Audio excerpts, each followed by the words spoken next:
This is going to be a really quick rapid fire review. This is not going to be on the wheel. I just needed to get this one out the way because how popular it's getting real quick. Robenders. You might have heard of this game on TikTok. And let me just say, it's not because it's good. I'll tell you about that in a second. It's a game based off Avatar, and that's pretty much it. It takes place during the Legend of Korra era. As you can see in the footage, I'm in City, or Republic City. But you want to know, let me tell you why this game is popular. Let me tell you why it's at 5K players on average right now when it was barely at like 200 not too long ago. It's because there's, I don't know if the dev said something. The dev said whoever gets the highest amount of likes on a Robender video on TikTok will get, let me double check. Let me double check to make sure I'm not just spitting nonsense. 10K Robux. So a bunch of kids have gathered on here to try to get the most epic footage of the game and to post it with whatever music on TikTok to try to win 10K Robux. Here, let me show you one of the TikToks I found.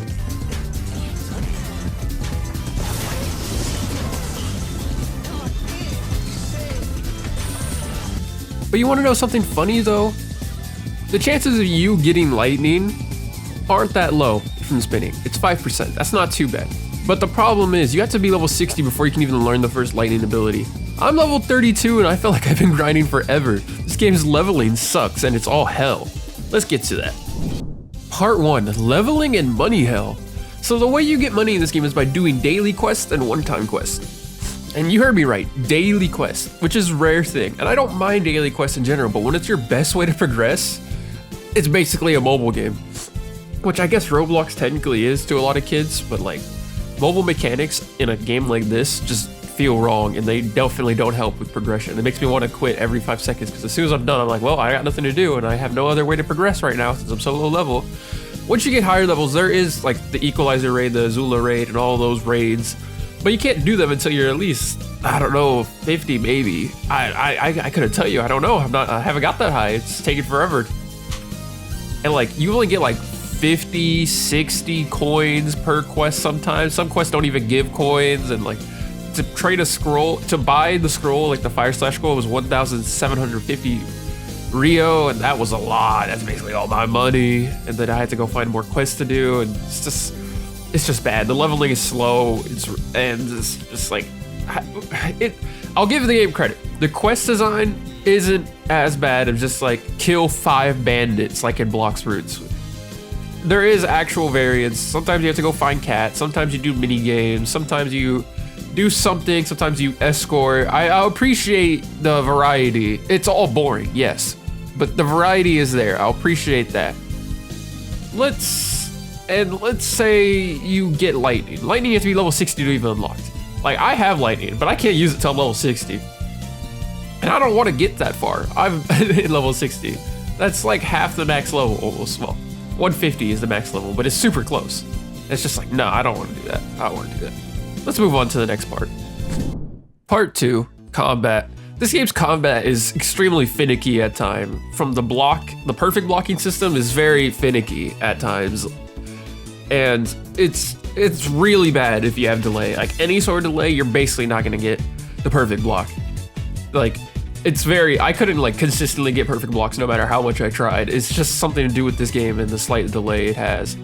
The movement's fine, actually. I'll give it that. The movement's pretty good for a Roblox game.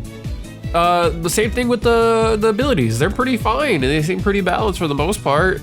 I don't know how it gets in the later parts of the game because I haven't got that far. And I appreciate that this game has a main quest. I mean, it is pretty much just the main Korra Season 1 with the equalizers and Amon and all that, but at least it has something, and the AI is pretty good. Like, if you follow the AI, that's rare. Most Roblox games, you never see an AI move, which besides the ones that barely fight back. This game, they do stuff. The AI does stuff, which is appreciated. I didn't know people could do that on Roblox. I never saw it done until like this game, for some reason. Well, they never did. Anyways. Combat's fine at times, a little finicky.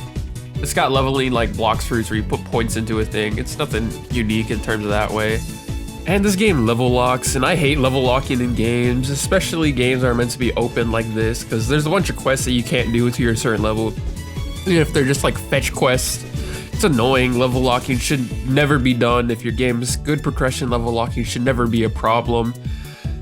And this game has level locking, just like Blox Fruits and many other games. But hey, I guess I don't have anything to say for it. Level locking is bad. Devs need to stop doing it and just make good progression. And we'll get to the next part, which is character customization. Part 3, character customization. Character customization is exactly what it's like in most, like if you play GPO, it's like that, where you make your character and then you choose an element. You can even be a non-bender, which I find pretty cool. And you just roll for a sub-element if you get lucky. They're like 5%, which is not as bad as you might think, because there's only like 2 of them. But they give out good amount of codes. I appreciate it. You see that cutscene? Look at that. It actually has a cutscene. I appreciate that. I mean, I still think this game is only like a 5 out of 10, but let's just say that this game's only popular right now because of 10k Robux cash prize. While I don't think this game is special in any way, I do think that it's one of the better Avatar games on the platform, right there with Robenders, which I think Robenders is entirely better, but a little buggy. This game is no better. It's also buggy, but at least that game's leveling isn't trash like this one. I would love to experience all this game has to offer, like all the raid fights, but I can't because I don't feel like grinding. It's just not fun. I have to wait for dailies to reset. It's just a big old mess of grind. But if you get past it, I guess it looks pretty fun.